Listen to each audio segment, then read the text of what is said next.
Welcome back to our journey through Rich Dad, Poor Dad by Robert Kiyosaki. In Chapter 3, titled, Why Teach Financial Literacy, Kiyosaki delves into a fundamental concept that is at the core of achieving financial success: the difference between assets and liabilities. Kiyosaki begins this chapter by emphasizing the critical importance of distinguishing between assets and liabilities in the quest for financial independence and wealth. Assets, according to Kiyosaki, are anything that puts money in your pocket. These are investments or properties that generate income without your direct involvement. Think of rental properties, dividend-paying stocks, or a business that operates independently. On the flip side, liabilities are anything that takes money out of your pocket. These are your expenses, loans, credit card debts, and anything that requires regular financial attention. Here's where it gets interesting. Kiyosaki's Rich Dad imparted a crucial lesson that challenges conventional wisdom. The rich don't work for money.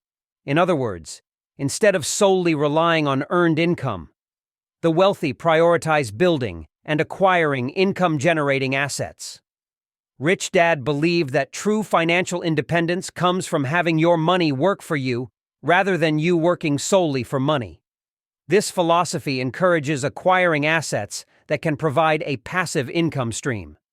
Throughout Chapter 3, Kiyosaki underscores the importance of financial literacy. He argues that the lack of financial education in traditional schooling leaves many individuals ill-prepared to make informed financial decisions. Kiyosaki makes a powerful case for the need to educate ourselves about money, assets, and liabilities. He believes that by understanding these concepts, we can make better financial choices and move toward financial independence. In summary, Chapter 3 of Rich Dad, Poor Dad, titled, Why Teach Financial Literacy, introduces us to the crucial concepts of assets, liabilities, and the significance of financial education. It challenges us to rethink our approach to money, advocating for a focus on acquiring income-generating assets and developing our financial literacy. Thank you for joining us on this journey through Rich Dad, Poor Dad.